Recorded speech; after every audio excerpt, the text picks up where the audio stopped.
So I'm saying I want to review the topic slightly. Then from there, we now do a question from your past papers. I'm just reviewing because we are revising this topic called cash flow. Now, you all know that whenever you're given a question on cash flow, the examiner will give you an income statement for that year, and he will give you two balance sheets, what we call statement of financial position, one for last year and one for this year.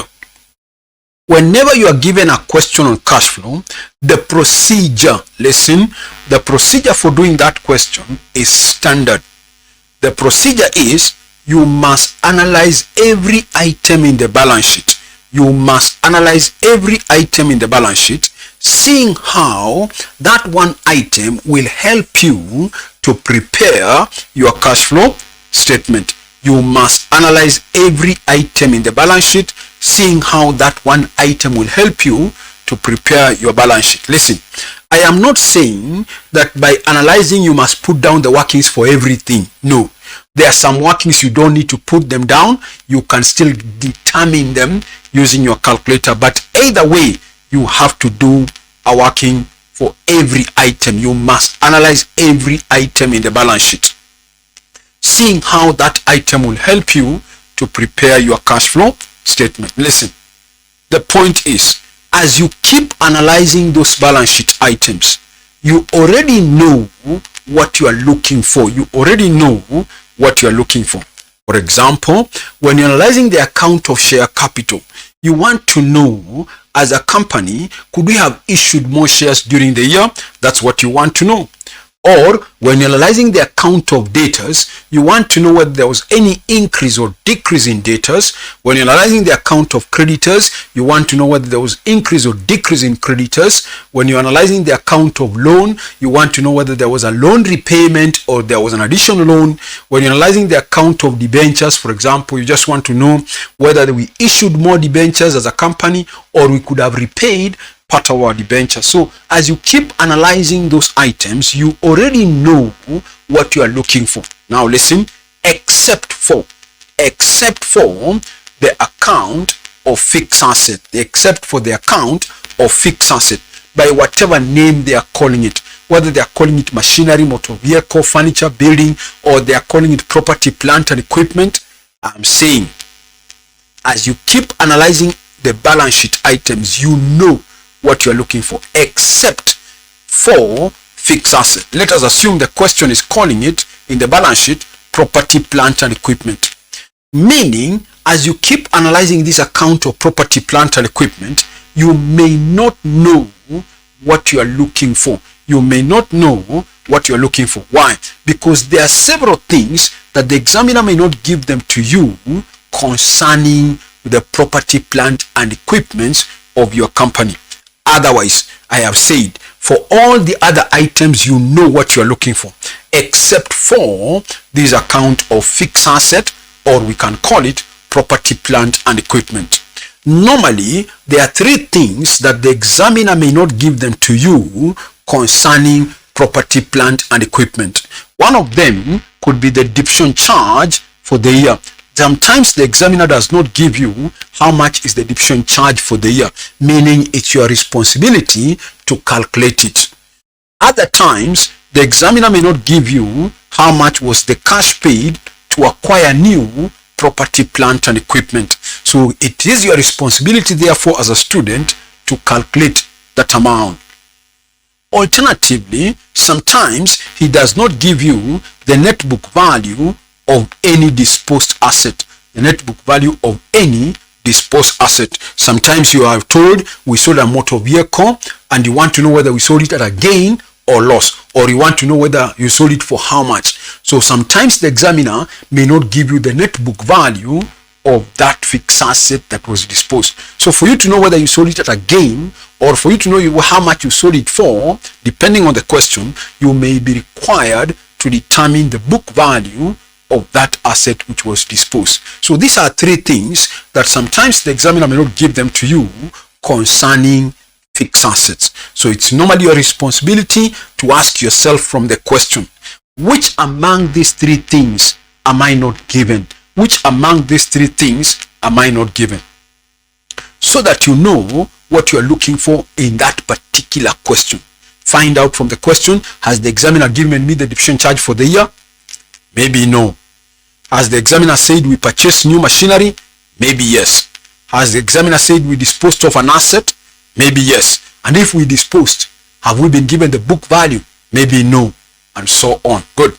So let us assume now that suppose the examiner has not given you the cash paid to acquire new machinery. How do you determine that amount? What you normally do, you have to prepare the account of the property, plant and equipment. You are prepared to prepare the account of property, plant and equipment, and you feed in everything concerning that account. You feed in everything concerning the account of property, plant and equipment. Then the balancing figure will automatically be the amount you paid to acquire new ones. For example, you will go to the balance sheet last year, bring down the book value of the machinery last year. Bring down the book value of the machinery last year. Then go to the balance sheet this year, see what are we carrying down as the net book value of the machinery this year. Then go through the question, finding out what information am I given concerning this account of property, plant and equipment. Maybe an additional information tells you that during the year we revalued our property. Maybe there was a revaluation gain. You come and debit. You know that when an asset is revalued, we normally debit the asset account. Maybe the question has given you the depreciation charge for the year to be this much. Of course, you know depreciation reduces the value of an asset. You come and remove it. Next, maybe the question has told you as a note somewhere that during the year we disposed of an asset whose net book value was this much. Of course, you come and remove it with any disposal. That is net book value. Whatever it is, you remove it. Then, once you feed in everything concerning that account of the property, plant and equipment, then you will now realize that there is a balancing figure which is what you are now looking for. And in our case now, we are assuming we are looking for the cash paid to acquire new machinery. So there will be a balancing figure on the debit side. You come and see your cash paid, whatever it is, as a balancing figure, So that's how you determine that one item. In another question, the examiner could have given you the cash paid to acquire new ones, but he denied you the depreciation charge for the year. So again, you will feed in all the information concerning this account. Now, because the examiner now will have given you the cash paid to acquire new ones, now you will enter it, but then there will be a balancing figure again that will represent the depreciation charge for the year as a balancing figure. So what I'm trying to say is, whatever the examiner is trying to hide, you can get it by preparing this account of property, plant and equipment and getting whatever is missing as a balancing figure. So in some questions, you may realize that the book value is not given. Get it as a balancing figure here. In some questions, you may be given that book value, but you are denied the cash paid to acquire new ones. Get it as a balancing figure there. Alternatively, you may be denied the depreciation charge for the year. I've said feed in everything. The balancing figure will become the depreciation charge for the year. Good. Now listen. There are other questions. Listen carefully now. There are other questions which may deny you 2 out of these 3 things. 2 out of these 3 things. Meaning they don't give you the cash paid to acquire new ones, for example. And they also don't give you the depreciation charge for the year.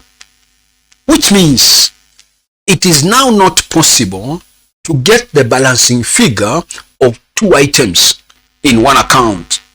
So I know where you are not given 2 out of the 3 items. What do you do in order to get it? Now listen. If 2 out of those 3 things are missing, or in other words, listen, how can I tell,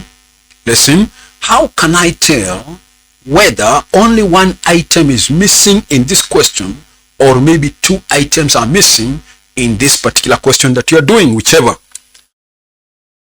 To know how many items are missing, to know how many items are missing among these 3, then you have to ask yourself, how has the examiner, presented the balance sheet? There are 2 ways in which the examiner could present to you that statement of financial position, which is the balance sheet. One way he can present it to you is to give you, again, balance sheet of last year, maybe 2023, sorry, and this year, 2024, sorry. So he gives you one amount called property, plant, and equipment, whatever last year and whatever this year. That is one way the examiner could give you that balance sheet. Listen, alternatively, he may give you a balance sheet of this nature, where you are given, again, you are given property, plant, and equipment. You are told here at cost, whatever it is, whatever it costs. Then you come and see accumulated depreciation, less accumulated depreciation, whatever it is, whatever it is. Now, when you find, listen to this now, when you find that the examiner has given you the cost of the property, plant, and equipment, and he has given you the depreciation, then it means, listen, it means he has separated the account of the property and maintained it purely on cost, and maintained it purely on cost. Then he has also maintained a separate account called provision for depreciation. Listen, but where you find from the question, the examiner has just given you one amount of the property, plant, and equipment last year and another amount for this year, only one amount, then, listen, then it means that in that question, the examiner or the company has maintained their property, plant, and equipment purely on the basis of the net book value. Purely on the basis of the net book value. In other words, where you find that the examiner has given you only the book value in the balance sheet, then it means he has combined everything concerning fixed asset into one account. He has combined everything concerning fixed asset into one account. Meaning, therefore, the account I prepared up here of property, plant, and equipment, I combined everything relating to property, plant, and equipment. Whether it was depreciation, whether it was revaluation, disposal, everything concerning property, plant, and equipment, I took it to that account. Meaning, I maintained this account purely on the basis of the net book value. So where you see, listen, where you see only one amount being given to you as the value of the property last year and the value of the property this year, I have said, then know that the examiner is maintaining the account of property on the basis of the net book value. Listen, and therefore, most likely, listen to this, most likely, therefore, the only missing item, the missing item will only be one out of the three. If he has given you the amount of property, plant, and equipment on the basis of the net book value, meaning he's combining everything concerning property into one account, then most likely he has denied you one out of the three. Maybe he has not given you the cash paid, or he has not given you the depreciation charge for the year, or he has not given you the book value of the disposed asset. Meaning it's your responsibility to find out which among those three items am I not given. Listen, but where you find that the examiner has separated the account of the property, plant, and equipment, and he has given you the account of the property on the basis of cost, and then he has maintained a separate account called provision for depreciation, then most likely he's denying you two out of the three things. He's denying you two out of the three. Why? Because he has now separated and kept the account of property, plant, and equipment on cost basis. And you know, whenever an account of fixed assets is maintained on cost basis, then you don't post anything relating to depreciation in that account. No. The depreciation now goes to a separate account called provision for depreciation. So where you find that the examiner has separated the account of the property and kept it purely on cost and another account for depreciation, then most likely he's denying you two out of the three things. So what you will do, you will prepare the account of property, plant, and equipment, now maintain it purely on cost basis. go to the balance sheet last year, bring down the cost of the asset last year, whatever it is. Go through the question. Maybe during the year we revalued an asset, you come and debit revaluation, whatever it is. Maybe during the year we disposed, we disposed an asset, come and remove it. But this time you remove it at cost. You remove it at cost, not at book value. You remove it here at cost, not at book value. When I was dealing with the first approach, if there was any disposal, you can see I removed it at book value here. I removed it at its net book value. If there was any disposal, because net book value is cost minus depreciation. But I'm now saying, if the examiner has given you the cost account and depreciation account, then, and if there's any disposal, you remove it from the asset account only on cost basis, not net book value. Then you come and now carry the balance by the end of the year, balance carry down, whatever it is. Once you do this, now you will get the missing item, maybe that represents the cash paid to acquire new one. You get it as a balancing figure to represent the cash paid to acquire new machines, whatever it is. Good. Then now you prepare a separate account called provision for depreciation. Now use it to determine the second missing item, which we are assuming it is the depreciation charge for the year. What do? Go to the balance sheet last year, bring down the accumulated depreciation by end of last year, whatever the examiner will give you in the balance sheet last year. Go to the balance sheet this year, carry down the balance by end of this year, whatever is the accumulated depreciation. Listen, you also know that whenever you dispose of an asset, we are told, maybe we dispose of an asset, and we are told by the question that the accumulated depreciation of the asset sold was this much. The accumulated depreciation of the asset sold was this much. Listen, you all know from your accounting knowledge that every time you keep depreciating an asset, you normally debit P&L account and credit provision for depreciation. Meaning, every year I kept carrying down the depreciation for that asset that we have been using. Come this year, we disposed of. So it is obvious it will be required of you to remove out of this balance brought down, remove the accumulated depreciation of the asset that you sold this year. Why? Because you have been depreciating it and carrying down the balance. Depreciating it and carrying down the balance. So out of that accumulated balance brought down, there is an accumulated depreciation of the asset that we sold this year. Remove also its depreciation. So to remove it, you come and remove that disposal. You remove the depreciation of the asset sold, whatever it is. Good. Once you do that now, then now there will be a balancing figure in this account, which will become the charge for the year, which normally goes to the P&L account as the depreciation charge for the year, as the depreciation charge for the year. That's what you will determine now as a balancing figure. That's what we are trying to say.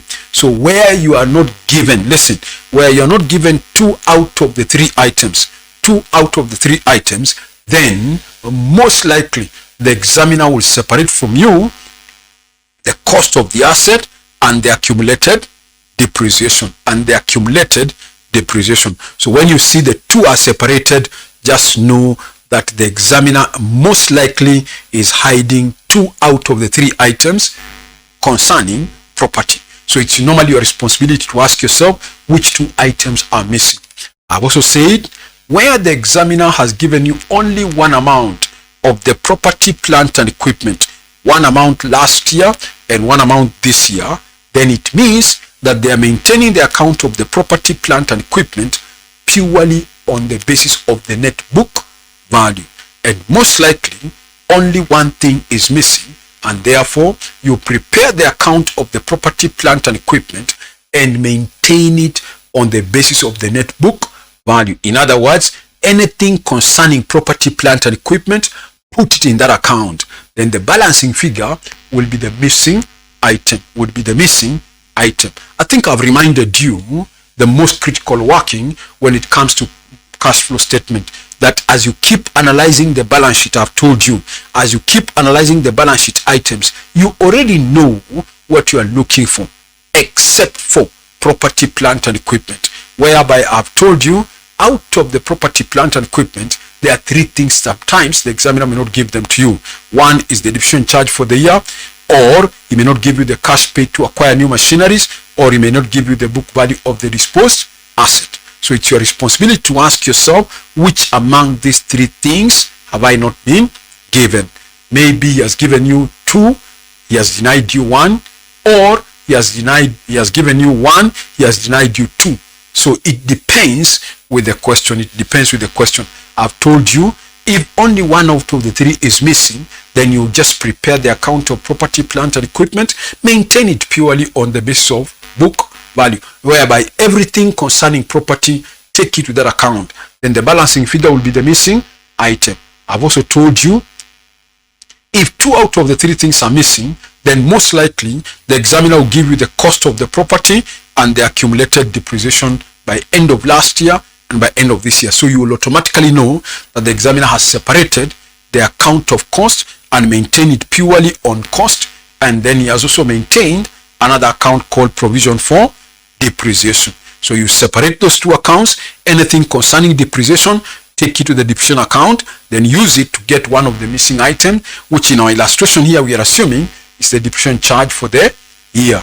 Then if he has denied you another item, use the account of the property, plant and equipment, which you have maintained on cost basis, to get the other missing item. Okay?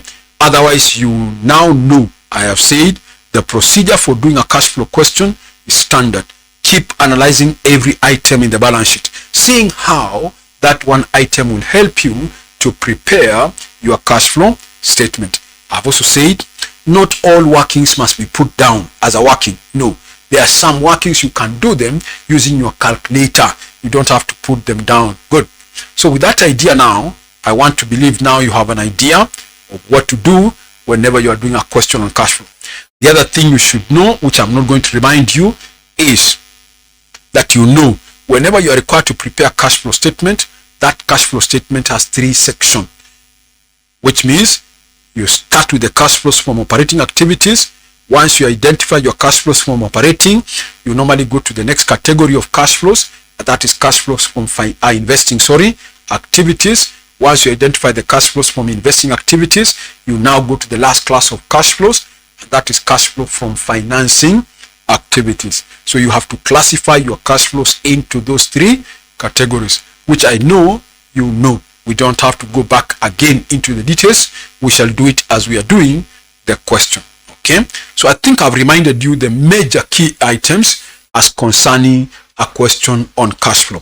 So allow me to project the question now that I want us to do, so that we go through the balance sheet and see which items we need to do as a working and which ones can we do as using a calculator. So that some I've told you, you don't have to calculate them. You don't have to put down the workings. Some we shall be using your calculators as normal. So let me project the question that I want us to do. Let me project the question. It's a question that came in December. It's a question that came in December 2024. It's a question that came in December 2024. So let me project it.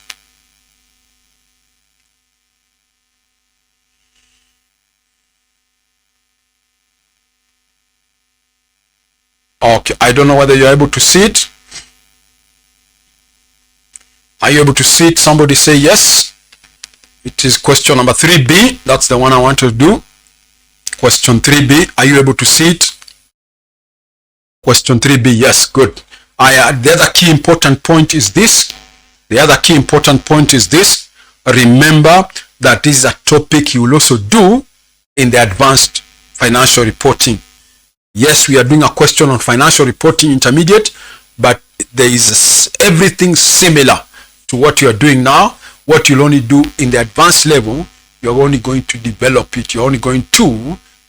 it. So when it comes to advanced level, we do the same question, same topic exactly. What we shall only do is to develop it further. So we need to know or to understand the topic at this level, because when it comes to advanced level, you will need this information again. You will need this information Again, the same exact information. Good. So I want to read the question now. My question is December 2024, question 3B. Number A is touching on a different topic. I'm reading number B. Number B says the draft financial statements set out below relates to Bilito Limited, a public limited company. So you're given statement of financial position, one for 2024, first column, and 2023 for the second column. In that balance sheet, I can see property, plant, and equipment. Next item is intangible asset. Next one is investment at fair value. Then you have among the current assets, inventory, accounts receivable, cash and cash equivalent. Among the equities, you have ordinary share capital of 10 shillings par value. You have share premium. You have revaluation reserve. You have retained profit. Among the non-current liabilities, you have long-term borrowing. Among the, again, you have deferred tax. Among the current liabilities, you have accounts payable and current tax. I'm rolling the question. After that, you are given an extract of the statement of profit or loss and other comprehensive income for the year ended 31st of October 2024. You are given the operating profit.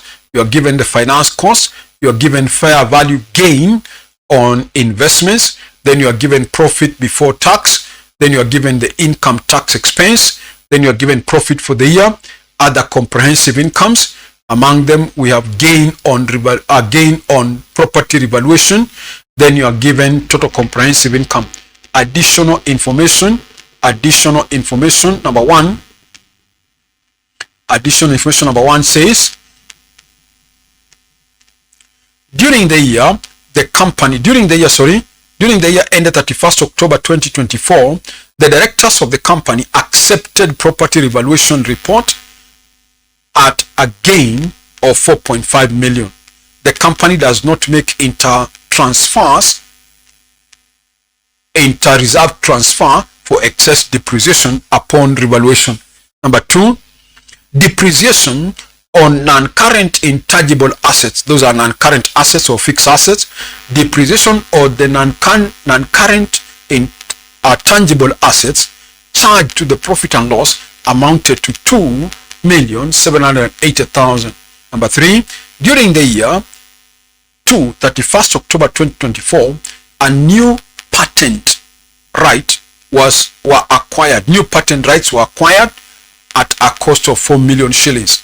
Number four, investments held by Bilito Limited are measured at fair value through P&L account, through profit and loss. Neither purchase nor sale of investments occurred during the year.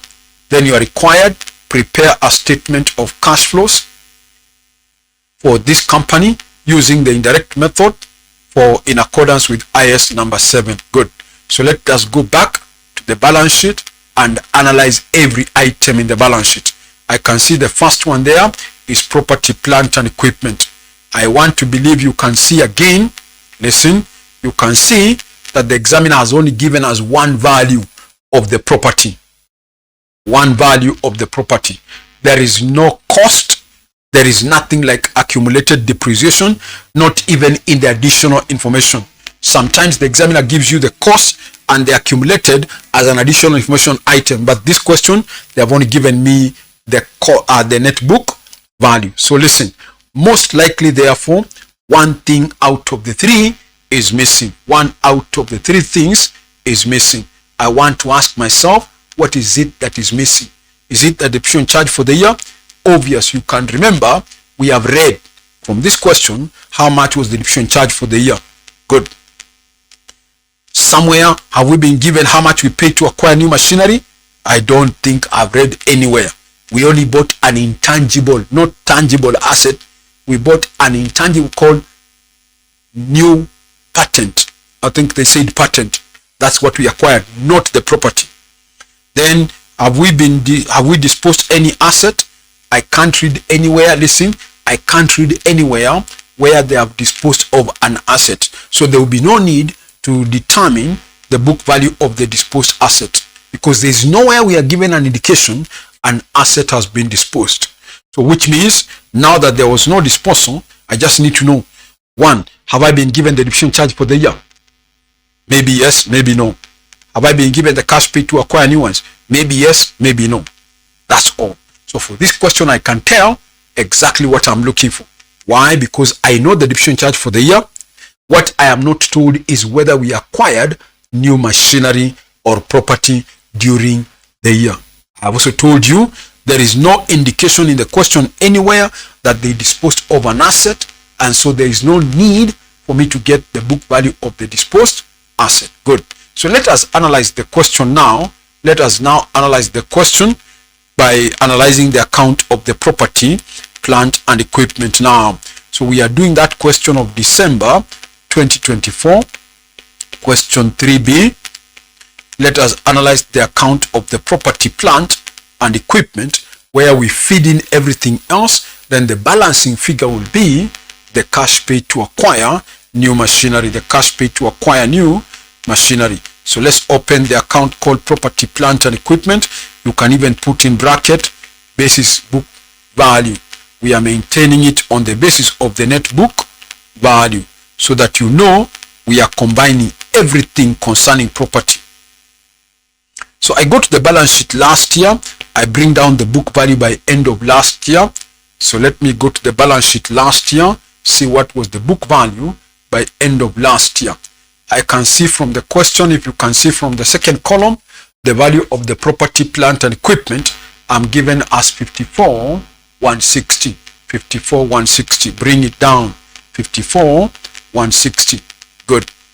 Then from there, I can now go through the additional information again, looking for anything relating to property, plant and equipment. So let me roll the question. We want to go to the additional information, see whether there is anything there. Note number 1, we are told that they revalued the property. Note number 1, we revalued the property by an amount of 4.5 million. Listen to this now. Listen to this now. That information under note 1, sometimes, listen to this because you never know what the question will do to you next time. That information number 1 may sometimes not be given to you. But already you can see, listen carefully, already you can see from the other statements of comprehensive income, there was a gain on revaluation this year of 4.5. So this question, at least it's good because they have given you information concerning revaluation in 2 places. In the statement of comprehensive income, they have also shown you there the 4.5. Otherwise, listen, I'm saying in an exam, some questions in the exams may not give you that note number 1 concerning revaluation, but it's still you to find out, could we have revalued? From this question, yes, because I can see from the comprehensive income section of the income statement this year, there was a gain on property revaluation of 4.5. So that is also another way you could have picked that information. So let's debit the revaluation at the asset account, and we come and see a revaluation. We revalued our property by 4,500. That is from note number 1. That is from note number 1. We now go to number 2, see whether there is anything relating to property. We are going to note number 2 concerning property now. Number 2, we are told depreciation on the non-current tangible assets amounted to 2780. 2780. Let's pick it. 2780. We come and credit depreciation in the account. We come and credit this account and say a depreciation charge. That is 2780. Our figures are in thousands, mark you. That's why I'm just putting them in thousands. Otherwise, the amount was 2,780,000. 2780. Good. Let's go to the next note. We are still looking for anything relating to property, plant and equipment. Note 3, is there anything? Note 3, they are saying during the year, the end 31st October, a new patent right was acquired. Not a plant, not a machinery, not furniture. patent is not a part of property, plant. Don't confuse. When you buy a patent, that's an intangible asset. It cannot be classified to be part of property, plant, and equipment. So you will analyze it together with other intangible assets. Good. Next. So I'm through with note 3. There is nothing there concerning property. Note 4 is about investment held by this company was measured at fair value through P&L account. Neither purchase nor sale of investment occurred during the year. Good. So it looks like I am through with the items relating to property other than the carry down. So now I just come and see a balance carry down. From the balance sheet this year, what are we carrying down to be the property, plant, and equipment by end of this year? I can see we are carrying down 72,475. Carried down 72,475. Good. 72,475. So now I can get the balancing figure to represent the cash paid to acquire new one. And of course, it looks like there was a cash paid. Why? Because the debit side is less. We come and see a cash paid as a balancing figure. Now. So let me do that calculation.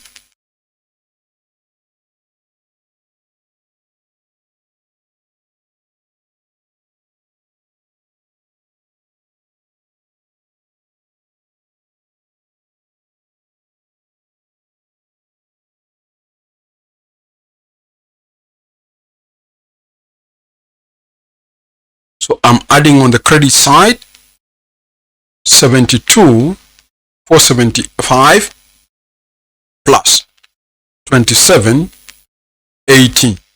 This total on the credit side is about 75,255, if I'm correct. If I minus what is on the debit, 54,160, and another 4,500, that gives me 16,595. If I'm correct, 16,595, that must be the cash we paid to acquire new property. Good. So let's go to the next item. We want to see whether we are putting down any working, or it's something you can do using your calculator. I have said you must analyze every item in the balance sheet, seeing how it will help you to prepare your cash flow statement. Good. So finish. We go to the next one. I want to go back to the balance sheet and see what else we have to analyze. After property, I can see intangible assets. Yes, there is an information concerning another intangible asset we acquired in terms of patent. So let's analyze that account. So open an account called intangible assets. Of course, when we're analyzing it, we just need to know whether there was any amortization of intangible asset. We acquired an intangible somewhere, we are told in the additional. So what I just need to know, did we have any amortization? When you depreciate an intangible asset, we don't call it depreciation, we call it amortization. Good. So bring down the balance by the beginning of last year, by end of last year, sorry. From the balance sheet last year, what was the value of our intangible asset? If I'm correct, I'm picking an amount of 12,240. 12,240. So let's pick it, 12,240. Then we go to the additional information. You remember, there was somewhere we acquired a new patent. We go pick it from there. That was note number 3. We are told during the year ended during the year to 31st October 2024, a new patent or new patent rights were acquired for shillings 4 million. Good. So let's record it. We acquired new patents for 4 million. So come and say your cash paid 4 million. From this question, I can't see any other additional information. From this question, I can't see any other additional information. So the only thing remaining is to carry down the balance by end of this year. And from the balance sheet this year, what are we carrying down to be the value of the intangible assets? If I'm correct, I'm picking 15,700. 15,700. That's what I'm picking. So we carry down the balance 15,700. 15,700. Looks like the debit side is more than the credit side. So we come and say your amortization. How much is it? As a balancing figure. Let me add the debit. The debit is 12 to 40 plus 4,000. That gives me 16 to 40. I minus 15,700. That gives me 540. That gives me 540 as the amortization charge for the year on the intangible assets. Good. So finish. We want to go to the next analysis, see whether we can put down any workings, or maybe there is no need to put down a working, but from your calculator you can just tell.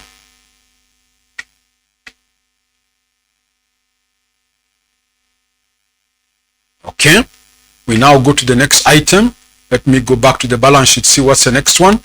I can see the next item is from this balance sheet. The next one is investment at fair value. One amount last year 55. Sorry, this is 55. This year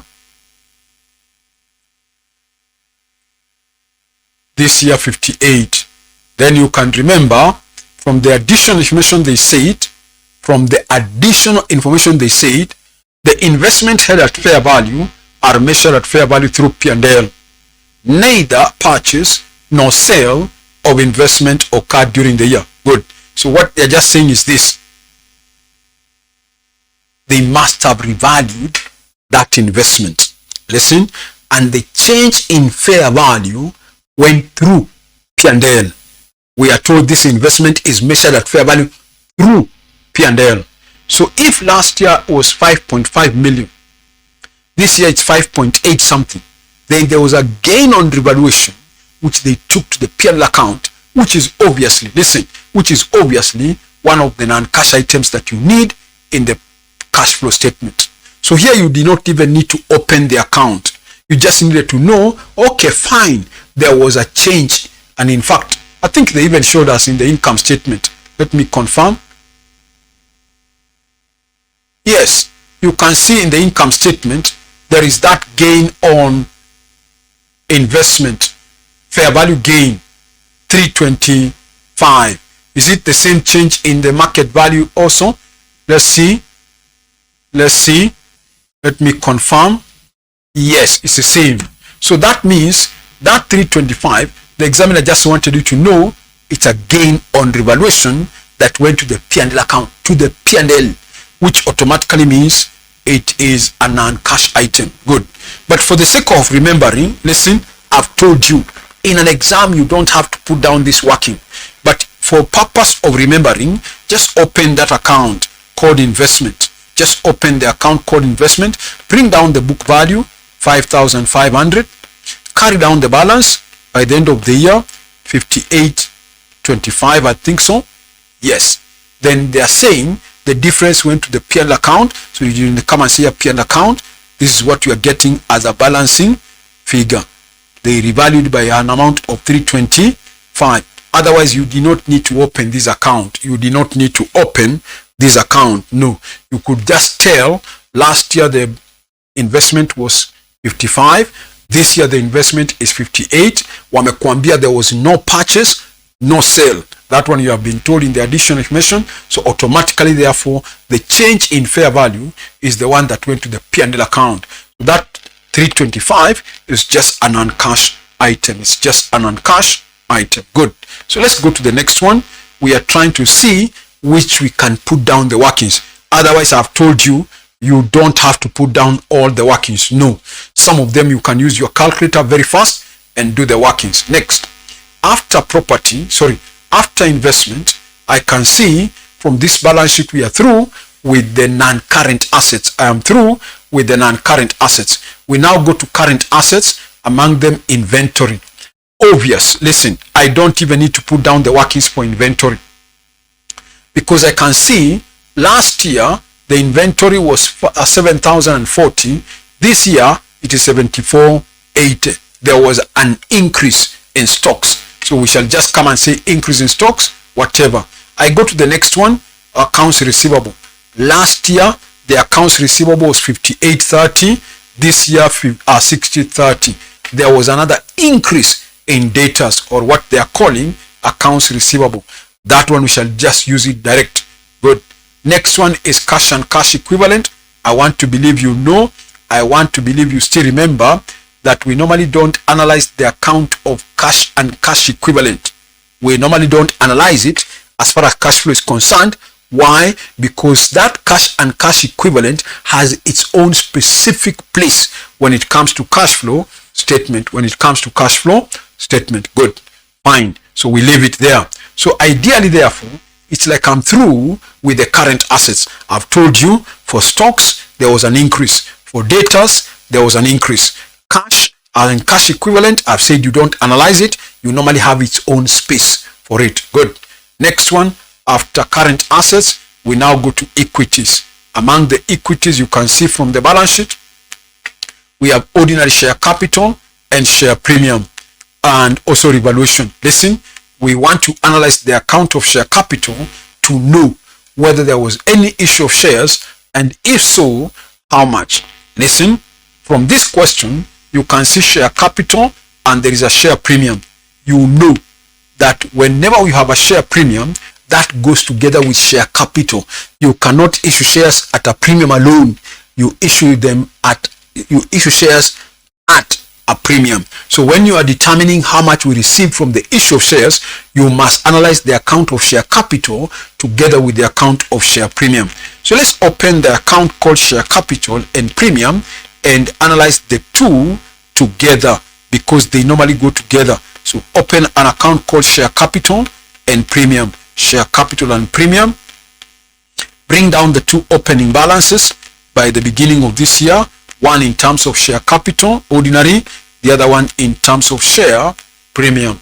So let's go to the balance sheet last year and find out how much was the share capital last year and how much was the share capital this year.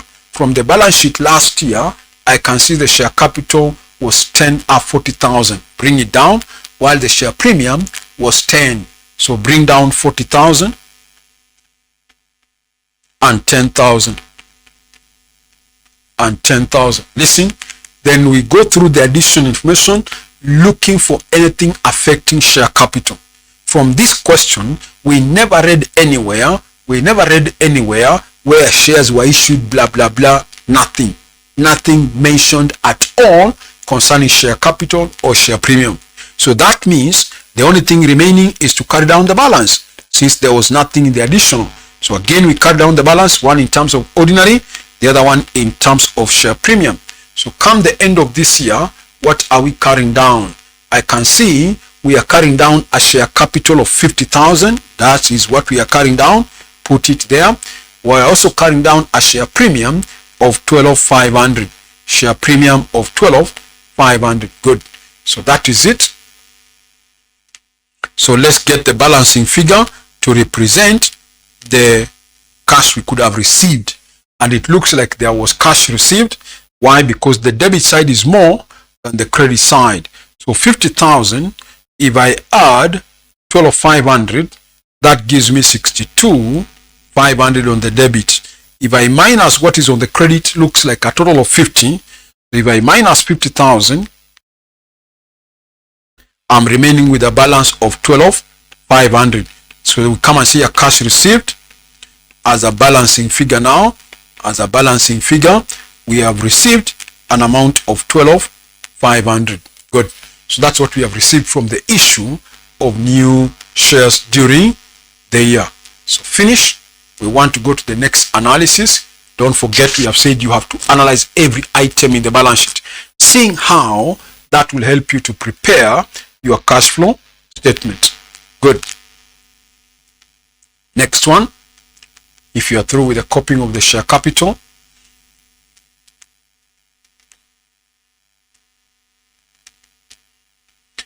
okay, I hope you are through.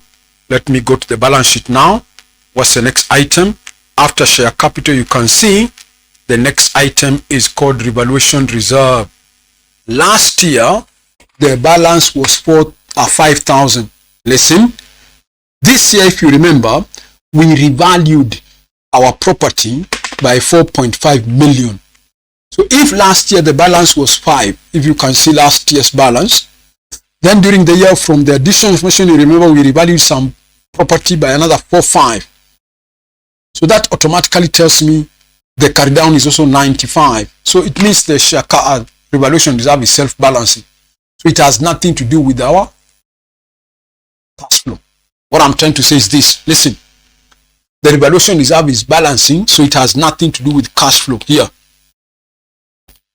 If you want to see what we are saying, this is our revaluation reserve. We have a balance brought down. I can see there 5,000. Then we were told during the year we revalued property. You can see we even used it here when we were analyzing the account of property. Where is it? 4.5. Good. Here. 4.5. We debited the account of property, which automatically means we have to credit the revaluation. And we come and see a property, plant and equipment. 4.5. Then we come and see a balance carry down, which in my balance sheet have been given 95. And therefore there is nothing missing in this account. So the account is self-balancing. It has nothing to do with cash flow. It has no effect on our cash flow. Good. Let's go on. Let's go on. I've just put it down there to inform you that this revaluation does not affect our cash flows. Okay. Finish. We go to the next item. We want to analyze the next one, seeing how it will help us to prepare our cash flow statement. So after evaluation, what comes next? We have retained earnings. Retained earnings. I want to ask you a question. I want to ask you a question because we are revising. I want to ask you a question because we are revising. Listen. Listen carefully. I have told you, you must analyze every item to see how it will help you to prepare your cash flow statement. My point or my question is this. When it comes to retained earnings, there are times you have to analyze it, which means you have to analyze the account of retained earnings, and there are times you don't have to analyze the account called retained earnings. Question is this. When do you analyze it? And if you are to analyze it, what are you looking for? Suppose from this question we shall be required to analyze the account called retained earnings. If we shall be required to analyze the account called retained earnings, it means we are looking for what? I told you, as you keep analyzing the items, you know what you're looking for. But I've also said, when it comes to retained earnings, listen, sometimes you don't analyze it. It depends on the question, the way it's presented to you. Not that you don't have to analyze it, but there are times you don't have to put down the workings for it, and there are times you have to put down the workings for it. In other words, there are times you have to analyze it, and there are times you don't have to analyze it. If you don't analyze it, it means they have given you what you should have been looking for. Suppose the examiner does not give you what you are looking for, meaning you have to analyze the account called retained earnings. You will be looking for what? Put it down as a chart. I want to see. When do you analyze the account called retained earnings? For what purpose? To get what? Why do you have to analyze the account called retained earnings? To help you get what? Somebody? I'm waiting. We analyze the account called retained earnings to help us get what? Somebody to chat?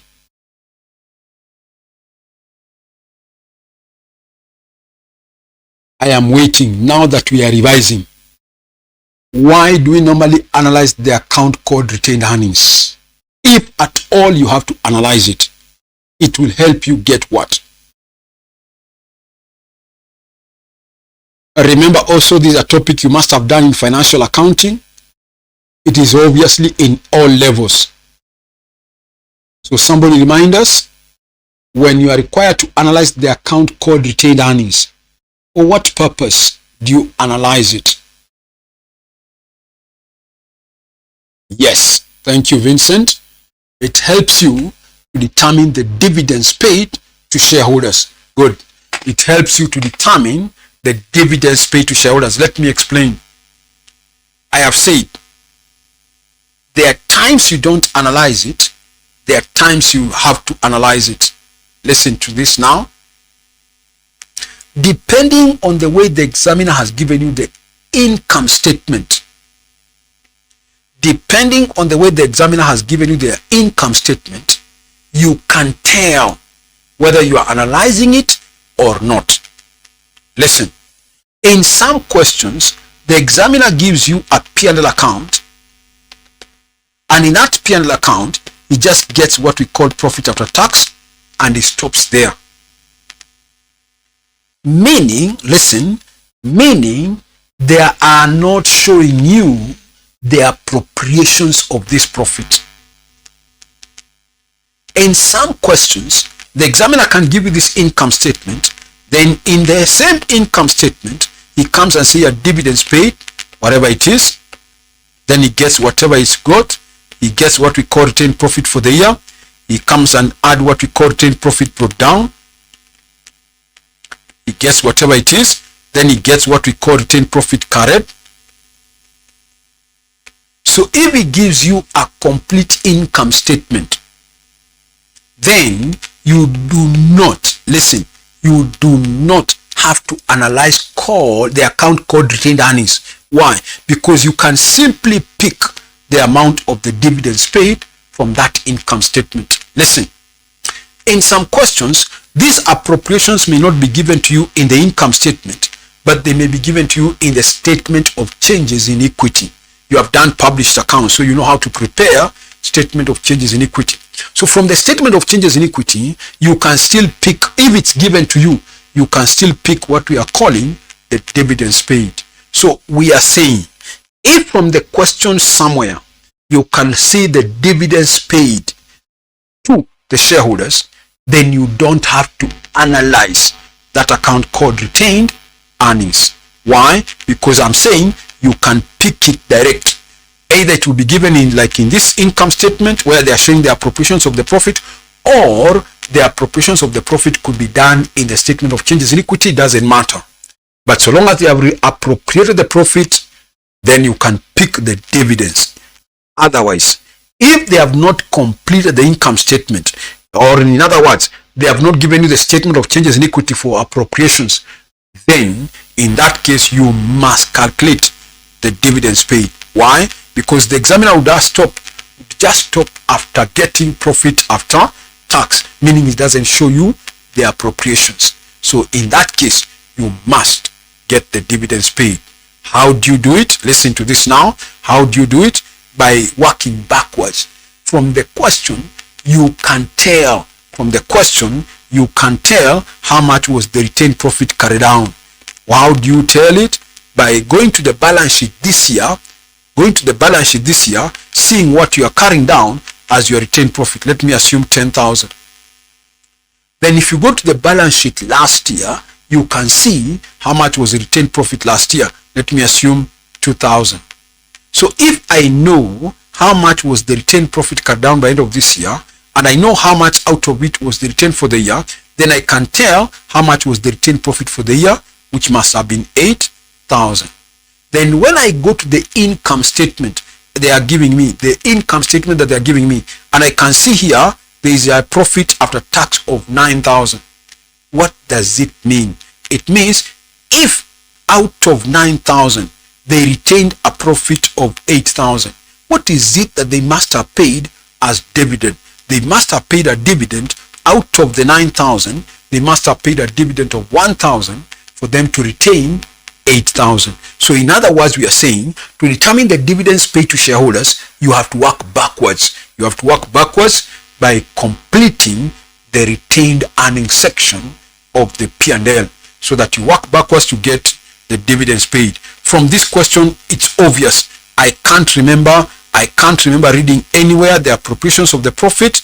No. So it tells me we must analyze the account called retained earnings. So andika somewhere determination. Let's just put down the information. determination of the dividends paid. Determination of dividends paid. Good. That's what we want to look for. So we go and pick what they're giving me as the profit after tax, whatever it is. Let me go to the income statement now and pick what they're giving me as the profit after tax. From this income statement, how much is it? You can see the profit after tax, which is what they are calling profit for the year. After tax, profit for the year is 33.35. 33.35. Good. So pick it. 33.35. 33.35, sorry. Let me confirm. Yes, 33.35. Good. Then we come and see your dividends paid.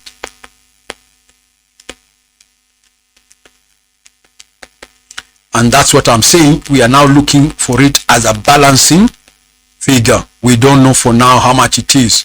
Good. Then we come and say here retained profit. We don't know how much for the year. We don't know how much for now. Then we come and add retained brought down. Retained profit brought down. Let's go to the balance sheet last year. See what they are carrying down as the retained profit last year. Good.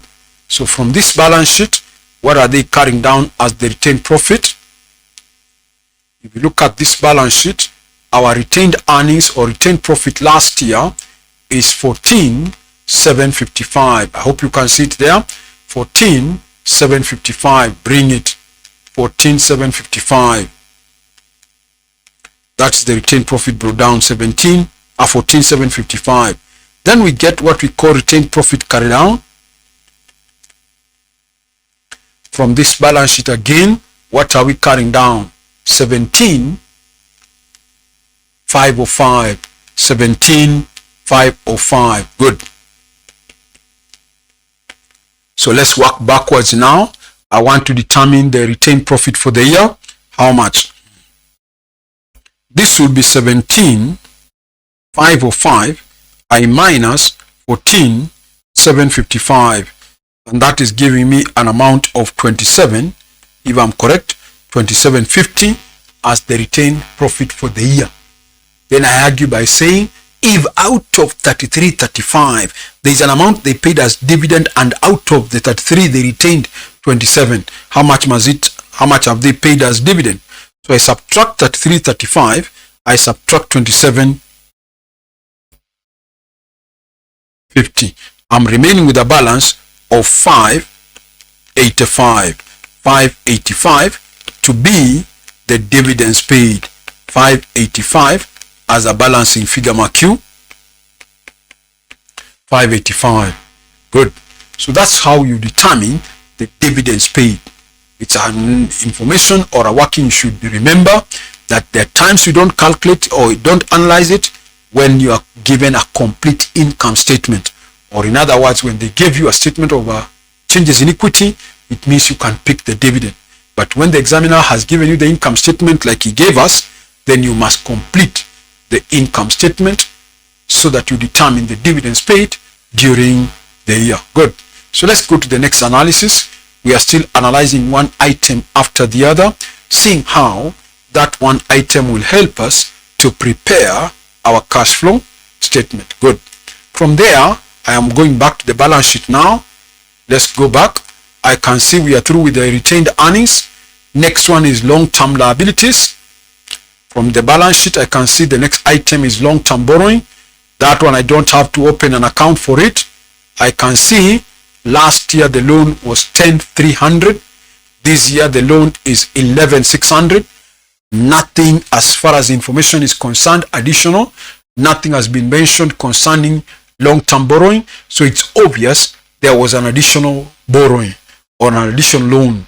If last year it was 10, this year it's 11, we must have been given some additional loan. So I don't have to open that account. Good. You will just remind me when we are preparing our cash flow that there is additional loan. Next one is deferred tax. Of course, we have to analyze it so that we determine how much was the tax paid. We can see from down there among the current liabilities, there is also current tax. We normally don't separate how much is tax paid for deferred or current tax. We normally combine those two. So let's open an account called taxation so that we just analyze the tax account, whether in terms of deferred tax or current tax, it doesn't matter. So let's open an account called taxation so that we determine how much we are paying for taxes. We bring down the two opening balance, one in form of deferred tax, the other one in form of current tax. From the balance sheet last year, how much was the amount of the deferred tax? If I look at the balance sheet last year, our deferred tax was 1955. Bring it down. Deferred tax 1955. We go to the balance sheet last year also. We pick the current tax. And I can see down there, it is 1485. Good. Take it. 1485. Having gone through the balance sheet last year, from the additional information, listen, from the additional information, there was nothing concerning tax. Nothing was mentioned. So the only thing remaining, we go to the income statement, we now go to the P&L account and pick the charge for the year for taxes. So let's go to the P&L account and pick the charge for the year for taxes. What is the charge for the year for tax this year? From the income statement, there was this amount, they were calling it income tax expense, 1330. It has already been debited in the P&L account, so let's credit here. So you come and see a P&L account, this is 1330.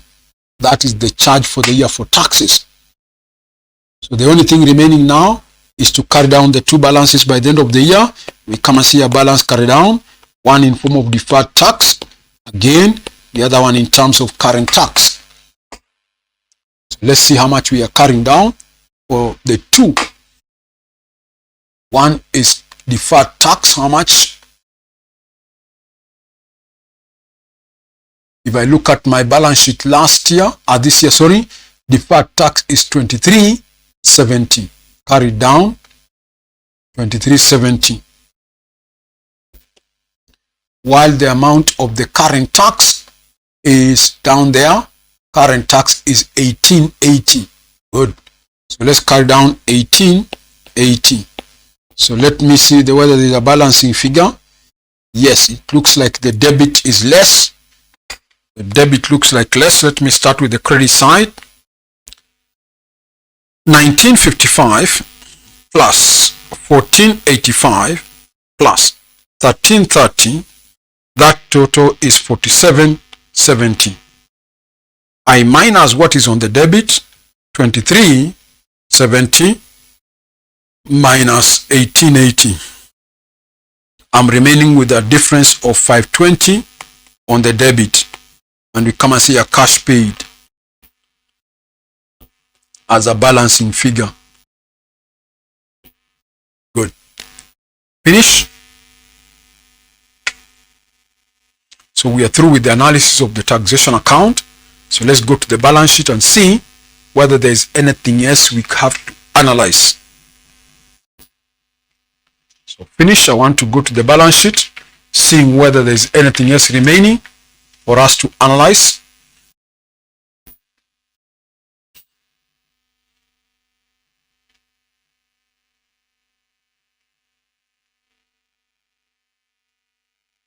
Okay. So let me go back to the balance sheet, see whether there is anything remaining. We were at the point of deferred tax, you remember?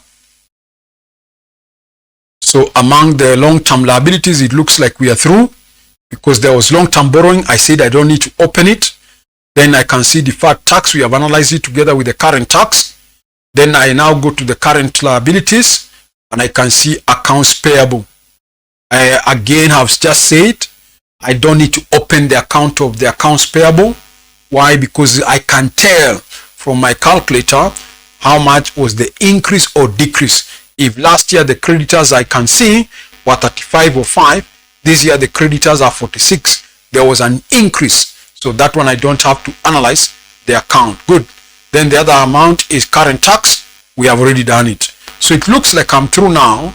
Looks like I'm through now with the analysis of the balance sheet item. So we can now prepare our cash flow statement now. So let's now do the account at the cash flow statement itself. So we come and see your cash flow statement. Let's now present our cash flow statement. We said you start with the cash flows from operating activities. We said you normally start with cash flow from operating activities. Don't forget we are revising. So these are things you already know.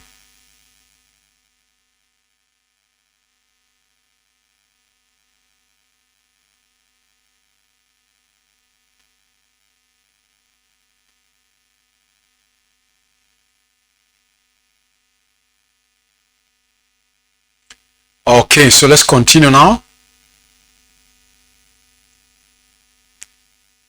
I don't have to ask you, but you already know.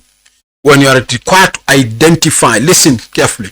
When you are required to identify cash flows from operating activities, there are some free marks one should never miss. Whenever you are required to analyze or to prepare this section of cash flow, there are 3 ticks you should never miss. 1, you will have to pick the profit before tax. You know that. Why should you lose that mark? So go to the income statement and pick what is the profit before tax.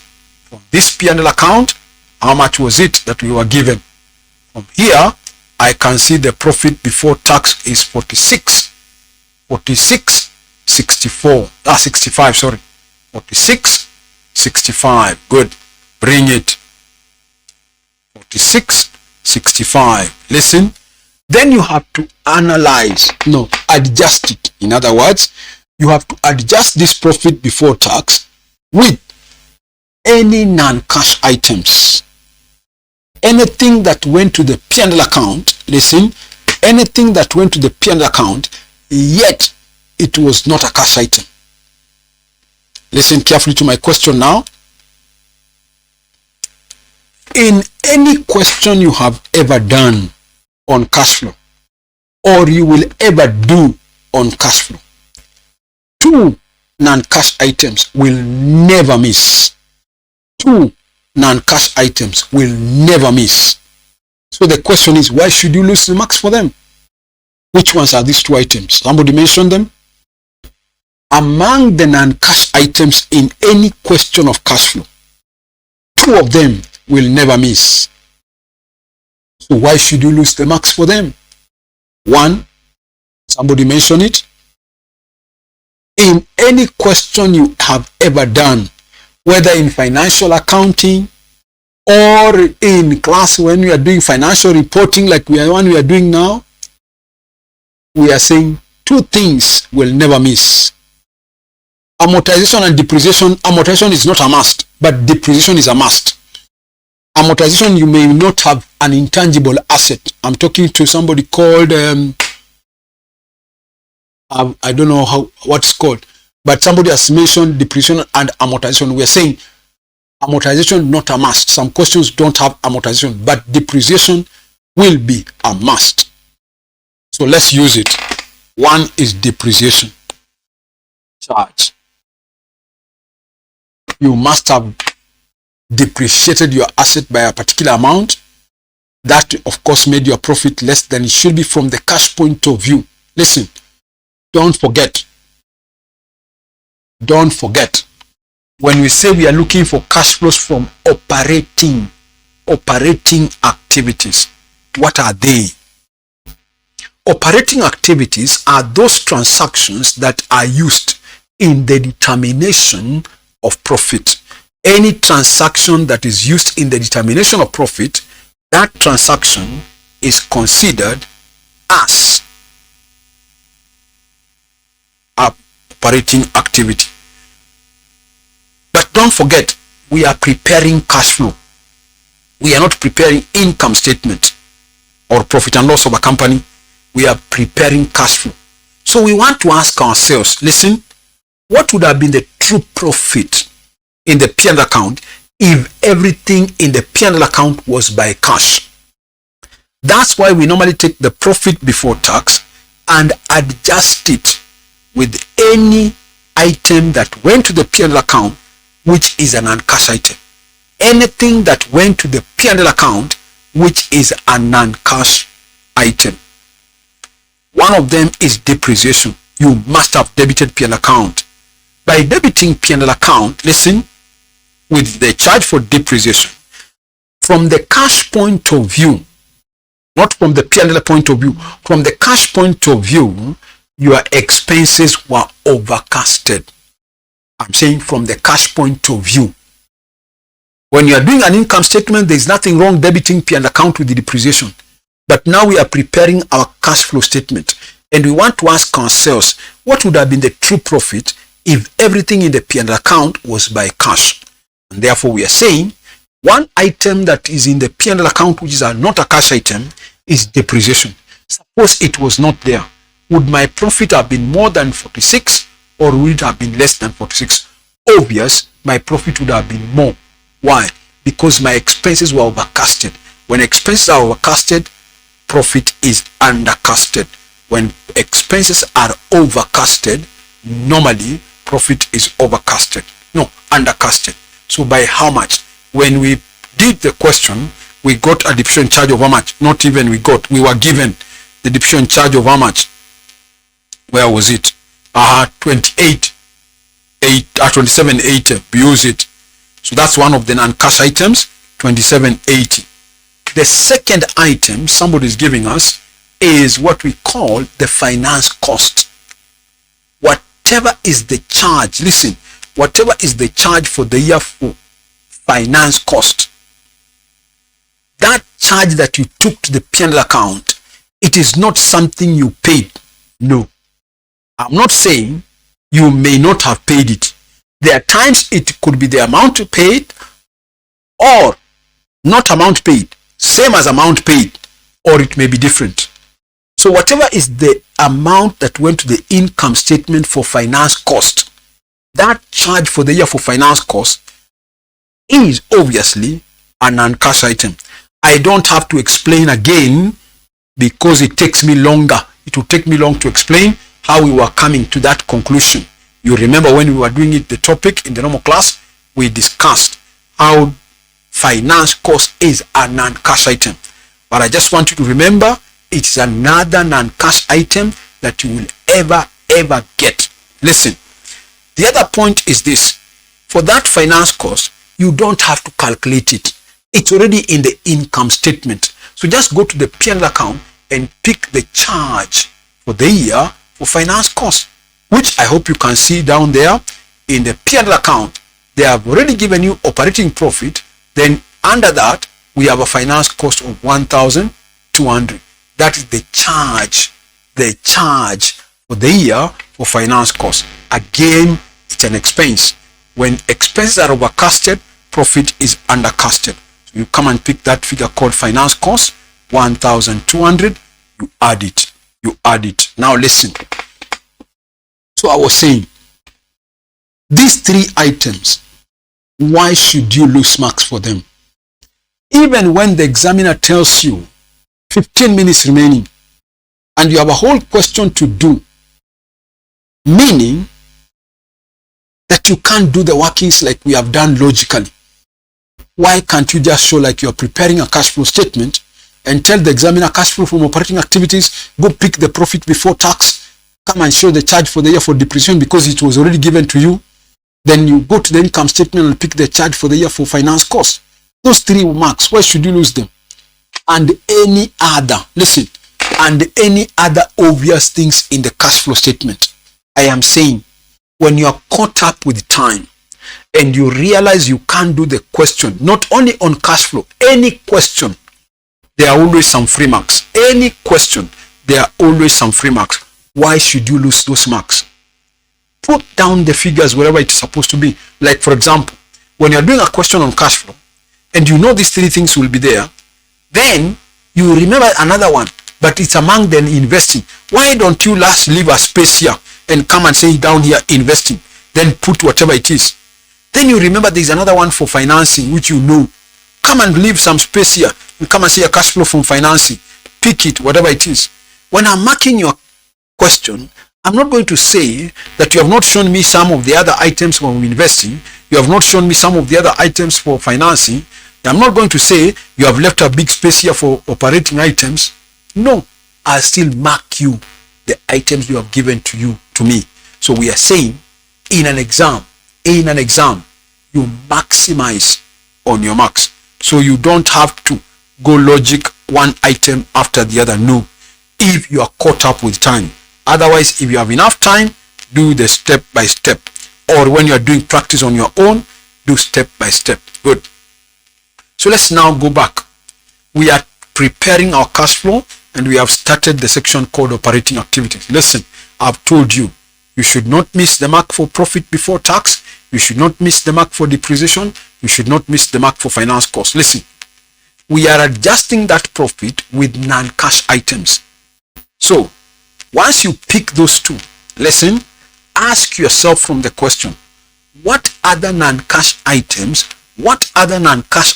are given as per this question? Because there are some questions that may give you other non-cash items which are not part of this question. Like I can't see in this question things like provision for bad debts. I can't see. I can't see from this question things like impairment of goodwill. It's another non-cash item. I can't see from this question bad debts written off. Those are other non-cash items. But depending on the question that the examiner will give it to you, you go looking for other non-cash items. Listen, so where do you start looking for them? After you have picked these three, where do you look for the others? Listen, you go back. The first place to go is to go back to your income statement. From that same income statement that the examiner has given you, are there any non-cash item that was used to get this 46? Let me find out. If you look at this income statement,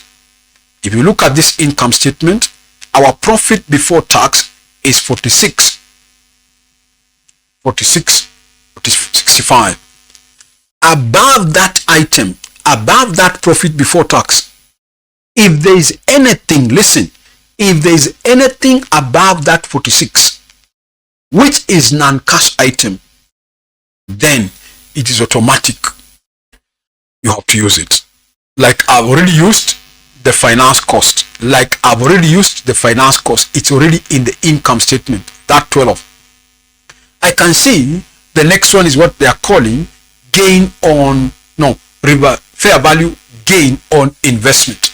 I told you they revalued their investment and they got a revaluation gain on revaluation of investment. And the change, the change we were told down by note number 4 is through P&L. Investments held were remeasured at fair value through P&L. So that 325, it's obvious, it's another non-cash item. So bring it here. So we come and say again on revaluation, gain on revaluation of investments. I am not talking of, I'm not talking of gain on revaluation of fixed assets or property. I'm saying gain on revaluation of investment. Why? Because the policy of the company is to revalue the investment through P&L. So that 325. Remember, it's a gain. It made your profit more than it should be. So you come and deduct. Good. From there, is there any other non-cash item in the P&L account? The answer is no. From the P&L account, I can't see any other. Somebody now mentioned for me other non-cash items. We are still looking for more non-cash items. From this question, which one do you remember now? Good. Somebody has already given me amortization. Good. So remember, we prepared an account called intangible asset. And when we prepared it, we analyzed it and got an amount called amortization. I can see it here, 540. That's another non-cash item. Bring it. So for this question, we have that amortization, 540. You add it. Next one, identify for me any other. We are still looking for non-cash items. Any other item you can see? We are still looking for other non-cash items. Is there any other you can see? I hope, Michael, you are talking of this revaluation gain on investment, or which one are you talking about?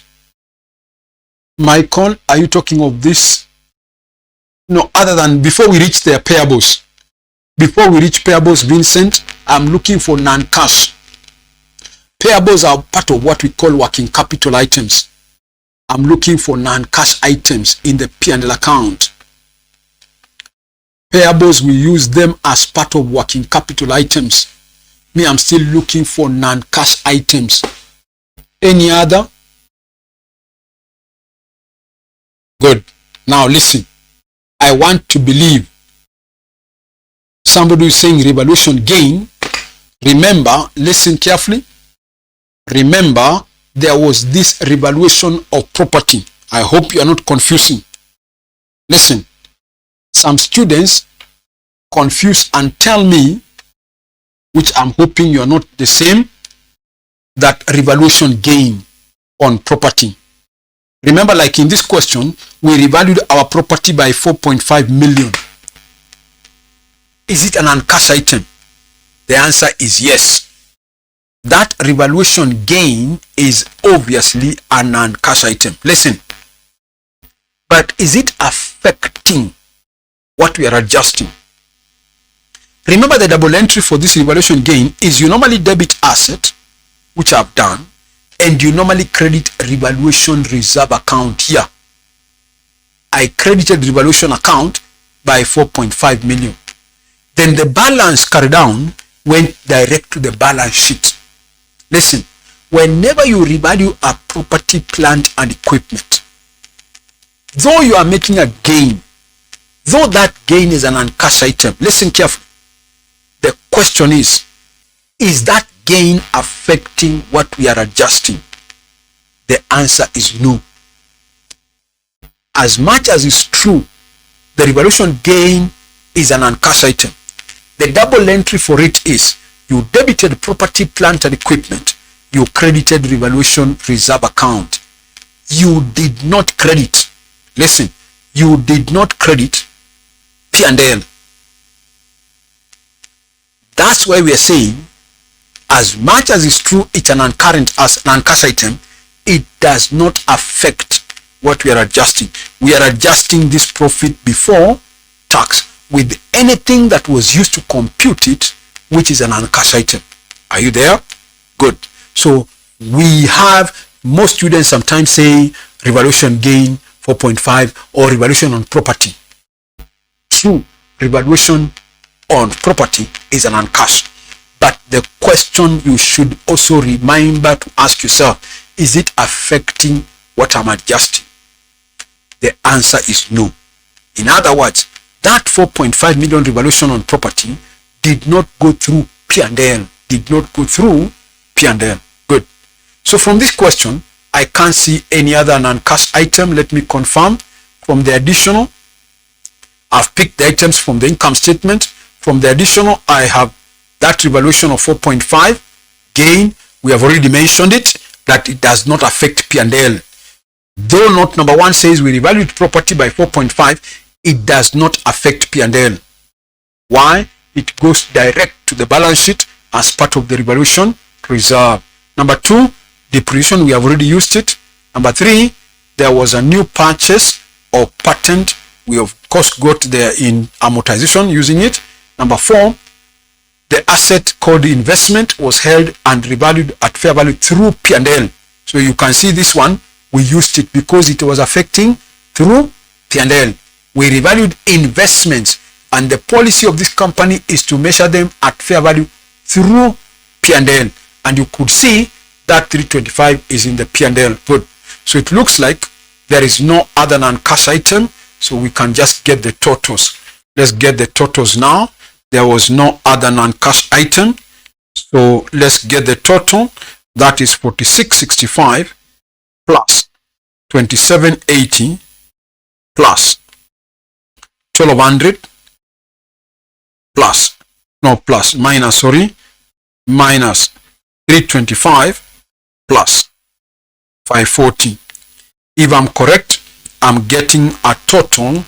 If I'm correct, I'm getting a total of 8860. 8860. We normally call it cash flow before working capital changes. We normally call it cash flow before working capital changes. Now you can bring in your working capital items now, where we had stocks, debtors, creditors, either increase or decrease, increase or decrease. Let's now go and analyze that. We want to analyze our stocks and debtors. Those are working capital items now. So I'm going to the balance sheet. Among the current assets, I pick the stocks there. That looks like an increase. So I come and see an increase in inventory. My figure this year is 74.85 minus 70.40. Minus 70.40. So let me analyze. We are saying there increase in inventory. Let me get the difference. 74.85 minus 70.40. I'm remaining with 445. Obviously, listen, for stocks to go up, you as a company, you must have purchased. So that's a negative. That's an outflow. Let's go to the next one. These are the ones I was saying you don't have to put down the workings. You can work it out direct. In fact, what I'm putting in bracket there, 74 minus whatever 70, you don't even have to tell the examiner. Just take a calculator, put that for 45.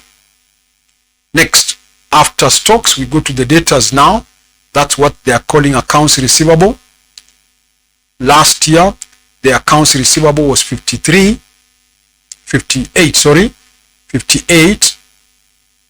30. This year, 60, 30. Another increase. So we come and see an increase in accounts receivable.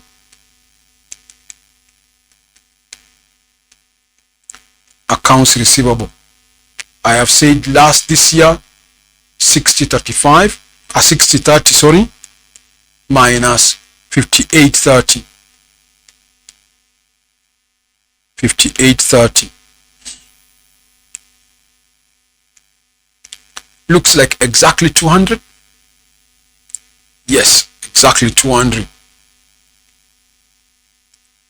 Of course, you know, if debtors went down, we must have received. If debtors went down, that must have been something you received. That's an inflow. This time the debtors are going down, are going up. Put it as negative. Put it as negative. Good. From there, we now go to the creditors. I told you we normally don't analyze the cash. Though it's part of working capital, it has its own place. You know that. Okay? So let's go to the creditors and see whether there was any increase or decrease in creditors, which is what they are calling accounts payable. So down there, I'm rolling the question. Among the current liabilities, among them we have creditors down there.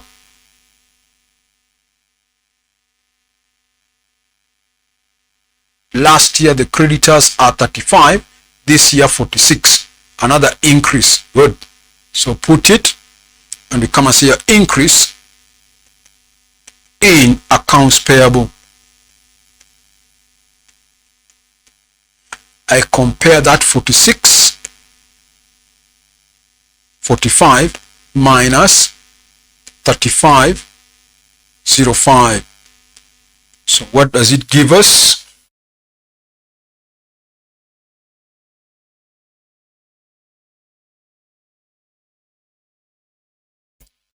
$46.45 minus 35.05 looks like 1140. Listen, you know, if creditors were going down, we must have paid them. That would be an outflow. But this time the creditors are increasing. That's a positive. That is a positive. So we get the totals now. We have already analyzed the working capital items. I hope you still remember. We get the totals now. How much is the total? I start from that 8860 minus 4445 minus 200 plus 1140. 1140, I'm getting 9335. 9335. So those are the working capital items I was saying. Listen, why should you lose marks for? Saying increase, decrease, increase, decrease, and yet you can do using a calculator very fast.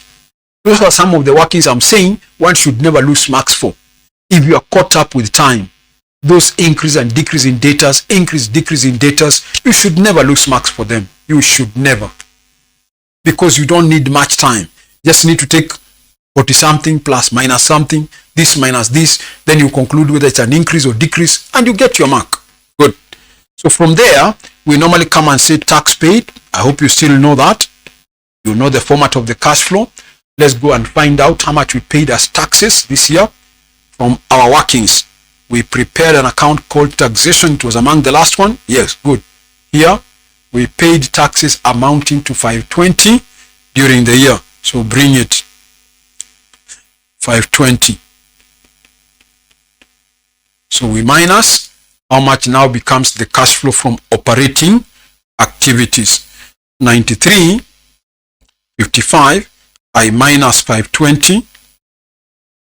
I'm remaining with 88.35. Put it on the extreme, push it on the extreme. It is the final figure among there, 88.35.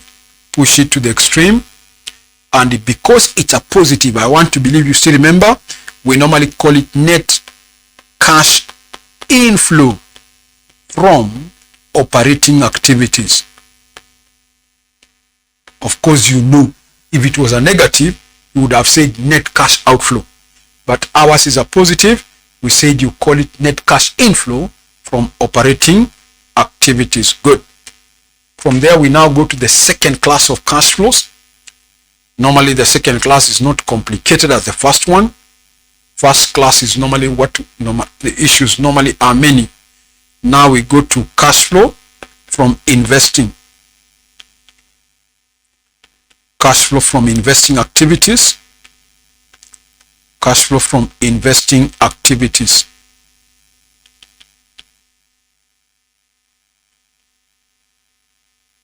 You all know investing activities are those transactions. You all know what are investing activities. They are those transactions that normally affect a fixed asset. Any transaction affecting a fixed asset, that's what we classify as a cash flow from investing. Maybe you are buying a fixed asset or selling a fixed asset, whatever it is. From our workings in the first account, you remember, when we prepared the account of property, plant and equipment, we were preparing it to help us get the amount paid to acquire new ones. So come and see your purchase of PPE.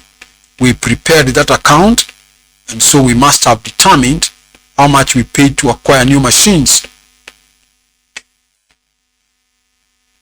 And let's go back now to the workings where we did the calculation. We prepared that account. Good. I can see here we got an amount as a balancing figure, 16,595. Use it. 16,595. That is 16,9. Just a minute again. I've forgotten. Or 16,595. 16,595. 16,595. Remember, you are purchasing, it's an outflow. We are looking for anything affecting fixed assets. Among the other, if you still remember, maybe I can just remind you, we bought an intangible asset. There is an additional information, if you remember, where we are told to bought an intangible asset by the name of new patents. So come and just say here purchase of patents. I think it was 4 million. Maybe I can even go back to here where we prepared the account of intangible assets. Yes, we paid 4 million to acquire new intangible assets by the name of patents. 4 million. Obviously, that's another outflow. We purchased. Listen for this. This time we did not sell any fixed asset. There was no information telling us we sold a property, plant, and equipment anywhere. No. So it looks like that's all. Let me go back to the balance sheet. We want to see whether we have analyzed all the fixed assets. If you look at this balance sheet, the first account was property, plant, and equipment. We have analyzed it to help us get the cash paid to acquire new ones. Next account after property was the intangible assets, and we have already said it is helping us to get amortization, but we acquired new fixed assets called a new intangible. Good. Next one after intangible, we have investment at fair value. You remember that one we were even told no purchase, no sale of intangible. Otherwise, if you could have bought, you could still use it among the investing. But this question told us we never acquired. You remember there was a note somewhere mentioning that. That was, I think, note number 4. Yes, that neither purchase nor sale of investments occurred during the year. Good. So I think we are through with the investing activities. We are through with the investing activities. There are only 2. That is purchase of property and purchase of the intangible asset. There was nothing like a sale. Good. So let's get the totals of those 2 and we push it again to the extreme. 16,595 plus 4,000. That looks like 20,595. And it's a negative, mark you. Both of them are negatives. So the total here will be negative. Push it to the extreme. It's a negative. Let's call it net cash outflow. Net cash outflow from investing activities. Net cash outflow from investing activities. Otherwise, if it was a positive, we have said you call it net cash inflow from investing activities. For ours, it's a negative. We call it net cash outflow from investing activities. We now go to the last class, and that is our cash flow from financing activities. Cash flows from financing activities. We want to look at from our finances. How much did we receive from our finances? You remember we analyzed the account of share capital, and somewhere I remember we issued some new shares, or we received from issue of new shares. So come and see your issue of shares. Issue of shares. So let's go back. Let's go back to our workings. Where did we analyze the account of share capital?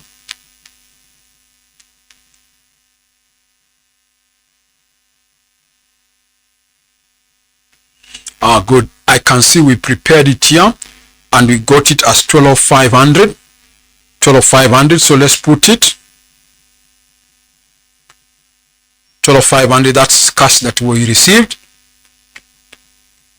The other analyzing we did was long-term borrowing. If you remember, there was a borrowing somewhere where I said you did not need to open the account called borrowings. We either were given some more loan or we could have repaid our loan. Let's go to the balance sheet now, see whether we paid or we got some additional loan. So if you remember from the long-term borrowings, here, last year, 10,300, this year, 11,600. That must be additional loan. So come and see your additional borrowing. Additional borrowing. We are taking 11,600 minus what? minus 10, 300.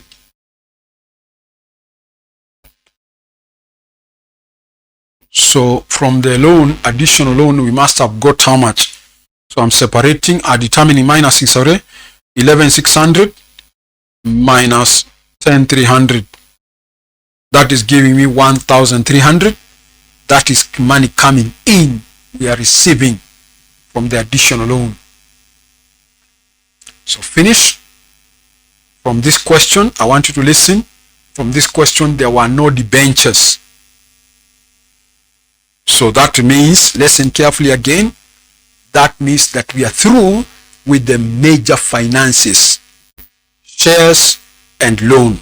Listen, once you have identified the major financing items, listen, the major, you also have to remember that any returns you pay to these financiers, any returns you normally pay to them, that return is always considered or classified as a financing activity. For example, the shareholders, we paid them dividend this year as a return. So whatever dividends we paid this year as dividend, that is also considered as a financing activity. Somewhere you remember, we had to work backwards when we were analyzing the account called retained earnings to help us get the dividends paid. So come and see your dividends paid. Let's go to where we computed the amount. How much did we pay the shareholders for their dividend? We prepared the account called retained earnings. Good. I can see it here. We got an amount of 585. That's what we paid as dividend. Remember, we are paying. It's an outflow. Then I want you to listen carefully now. Listen carefully now. Now, to the loan providers, we normally pay them interest. Listen carefully. Listen carefully when it comes to interest. There are times when you have to calculate the interest paid, and there are times you don't have to calculate it. Because I want to come and say, interest paid, how much? Listen. You remember, in our income statement, there was that figure called finance cost. I hope you remember when we were discussing this topic, I talked about it in details. Okay? For those who have the videos, you can even refer there. We discussed in detail. Listen, I just want to remind you that when it comes to interest, there are times you compute it, the interest paid, there are times you don't compute it. I can see among the non-cash items here in our cash flow, there was this finance cost of 1,200. That was the charge. I told you that was the charge for the year for interest. Finance cost is part of interest. There is nowhere, listen, there is nowhere we are told how much we paid for interest. But that does not mean you can't tell. Listen carefully. Listen carefully. From this question, listen, from this question, in the balance sheet, there was nothing like interest owing or interest accrued in the balance sheet. Listen, if there was an interest owing or interest accrued, then, listen carefully, then it means you should calculate how much you paid as interest. I hope you remember from our topic how you will be required to prepare the account called interest. Listen, you will go to the balance sheet last year, pick what is the interest accruing last year. You come and say your owing brought down, maybe 100. Listen, then you normally go to the income statement and pick the charge. Listen, you go to the income statement and pick the charge for the year. In our income statement, you remember the charge was 1,200 in our income statement, which we have used here. Finance cost here 1,200 here. That was the charge. I told you that was the charge for the year, 1,200. You know, interest is normally debited in the P&L account, so that charge should be credited here, and you come and say 1,200. Listen, then you will go to the balance sheet come the end of this year.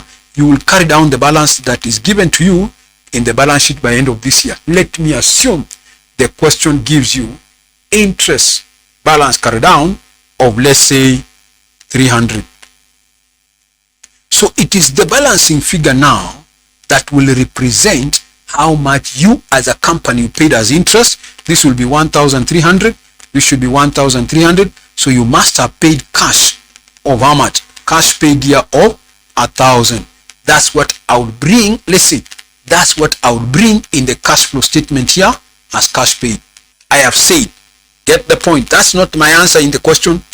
I have said, there are times you calculate how much is the interest paid during the year, and there are times you don't calculate it. I have said, if the examiner gives you in the balance sheet among the current liabilities, where we were given accounts payable, current tax, had they said they accrued interest, then I would have opened this account called accrued interest, brought down the accrual by the beginning, carry down the accrual by the end, go to the income statement, pick the charge for the year 1,200, then the balancing figure would represent the amount we paid as interest, which we now take to the cash flow among the financing. Listen, but for this question, there was nothing in the balance sheet called accrued interest, which is to say, in other words, the accrued interest was zero at the beginning. At the end of the year also, the accrued interest was also zero. That is another way of arguing. So even if you had prepared this account called interest, you would still bring an accrual of zero by the beginning. You would still go and pick the charge for the year 1,200. You will still carry down the accrual by the end of the year 10. Then you get the balancing figure. This will be 12. This will be 12. And therefore the amount of 1,200 is again what you will have paid as a balancing figure. What am I trying to say? Listen, what am I trying to say? I'm trying to say this, that when you don't see an item in the balance sheet called accrued interest, then it means that what the examiner gave you as the charge for the year in the income statement, that same charge for the year will also become the amount paid during the year. Why? Because from the balance sheet, you owe nobody anything concerning interest.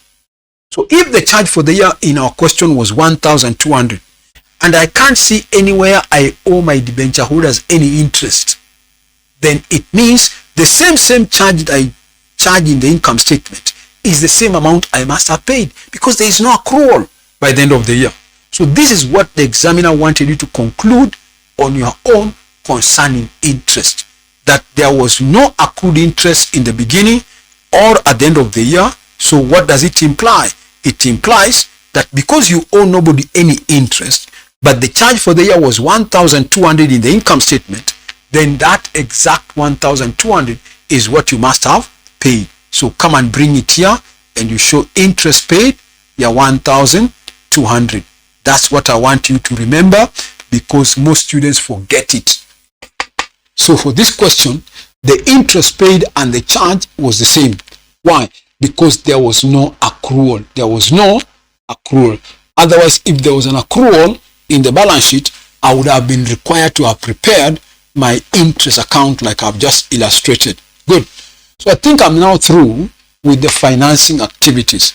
We have identified the major financing, issue of shares, borrowing. I have identified those two to be the major ones as per this question. I've told you other questions may have debentures and so on. Once you have identified the major financing activities, the returns to the financiers are also considered as part of financing. What are the returns to the financiers? The ordinary, I've said dividends paid, whatever you computed. 2, to the finance providers called loan providers, interest. From this question, there were no accruals in the balance sheet. So it means the same charge for the year is the same amount I must have paid because I owe them nothing. Otherwise, if in the balance sheet there was an accrual, then I would have prepared the interest account. Good. So with that idea now, let's get the totals now. With that idea now, let's get the total of the financing activity items. Again, we are through with the third category now. So this comes to 12,500 plus 1,300 minus 585 minus 1,200. That interest.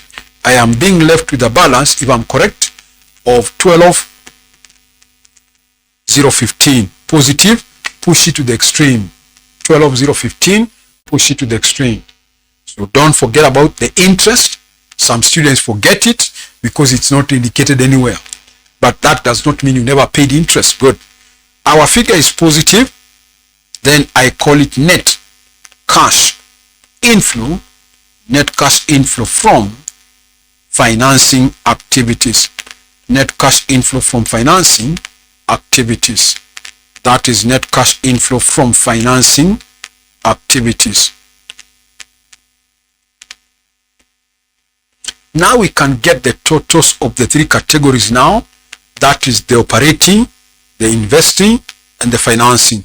So let's go get the totals of those three categories now. We got an operating amount. You can see it up there. The operating amount I can see is 8835. Good. What was our investing? Our investing total was negative 20,595. Negative 20,595. The other financing one, we have just got it down here. It's a positive 12,015. 12,015, yes. So we add 12,015. If I'm correct, I hope I'm getting the right amount. I'm getting a net of 255 positive. 255 positive. And we said when we were discussing this in class that if it's a positive amount, you call it what? I hope you still remember. We said you call it increase in cash and cash equivalent. So you come and call it here increase in cash and cash equivalent. Increase in cash and cash equivalent. Otherwise, it can be negative.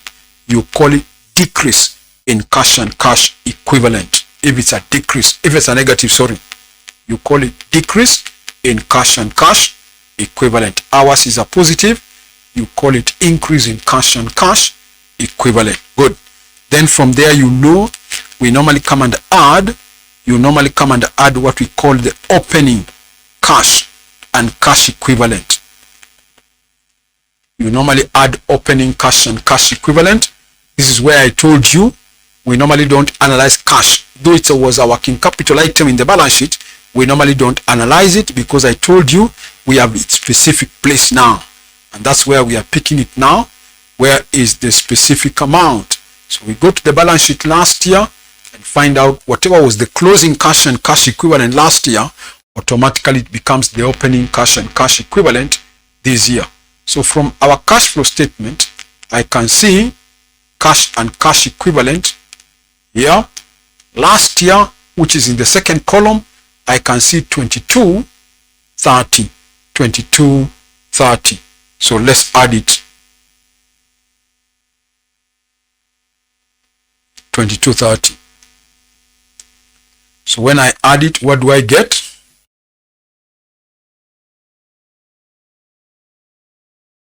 I'm getting 2485. And I call it closing cash and cash equivalent. I call it closing cash and cash equivalent. So let me go and see whether it's agreeing with what we are given as per the question. So let's go and confirm that the closing cash and cash equivalent is agreeing with what we are given in the balance sheet. We have got a closing of 24,085. Yes, it's agreeing. You can see in the first column, the cash and cash equivalent is 24,085. Good. So we are through with that question. We are through with that question. At least it has helped us to revise cash flow statement. We have mentioned more things than are normally tested in this question. We have done or discussed several things which are normally tested but not in this question. Good. So we are through with that question of cash flow. So next time we shall revise a different topic now. But maybe before we close, let me mention this. Before we close, let me mention this. Before we close, I want to mention one or two things.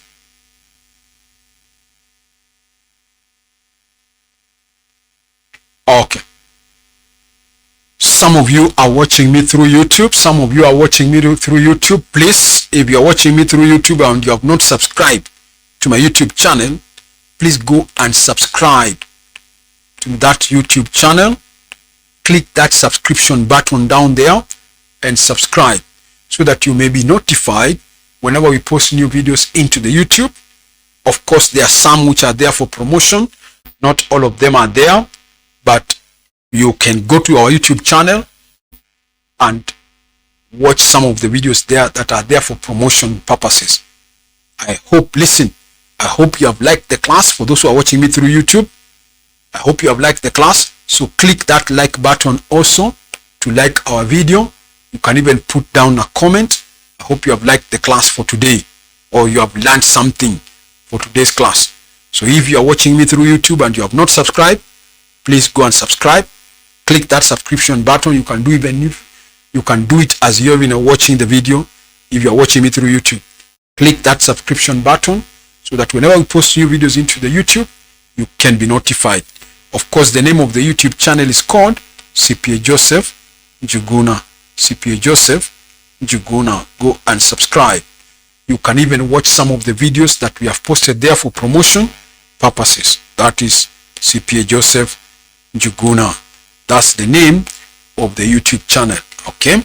The other key important point I wanted to mention is you may be watching and you want to join our online classes, or you have friends who would want to join our online classes. Tell them that we have online classes for the following subjects. 1, we have online classes for advanced financial reporting of the advanced level.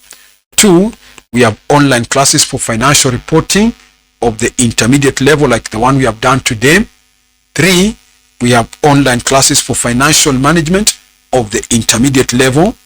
4, we have online classes for financial accounting of the foundation level and the one of ATD. So those are the 4 subjects we are offering for online classes as at now. So tell your friends that they can join us for the online classes. If they are not able to join the live classes, they can still buy what we call the pre-recorded videos for the whole syllabus, where they can watch the videos at their own free time, at their own pace. In fact, as at now, we have a special offer for the pre-recorded videos for those who need the pre-recorded videos for the whole syllabus. Some of you may feel that you may need to understand the concepts of the whole syllabus for a particular subject like financial reporting or financial management or advanced financial reporting. You may feel that you want to understand the concept of some of the topics that you have not understood. So you can buy the pre-recorded videos. I've said as at now, we have a special offer for them. Then, of course, listen also, you can reach me on this number 0722 658875. So call me or text me on that number. We can talk. Good.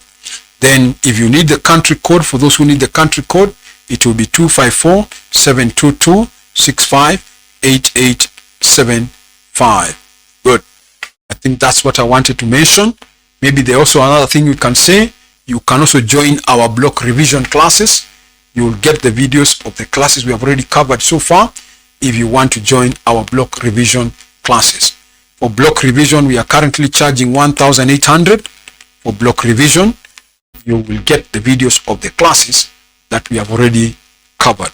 So that's all I can say for now. Please subscribe if you are watching through YouTube and you have not subscribed.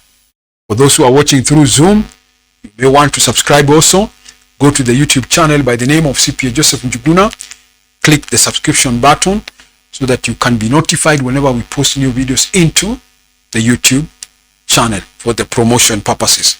Then I've said, tell your friends that we have online classes for the following subjects. 1, advanced financial reporting of the advanced level, financial reporting of the intermediate level, financial management of the intermediate level, and financial accounting of the foundation level, or the one of ATD1 or ATD2.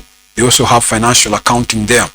I've said, if you're not able to join the live class, you can buy the pre-recorded videos for the whole syllabus, where you can watch them at their own free time, and whenever you have a question, you can call me anytime. Reach me on this number, 0722 658875. That is what we are saying. Or you can join our block revision at a cost of 1,800. For the pre-recorded videos, I have a special offer. Call me, we shall talk. Good. I think that's all I wanted to mention, unless there is a question or a comment. Maybe for you who are watching through Zoom, if you have a comment, I hope you have understood something, you can chat. One of you can put down a comment. I hope you have understood something today for this class of the cash flow. I hope you have understood something today. Somebody to chat. I hope you have gained something for today.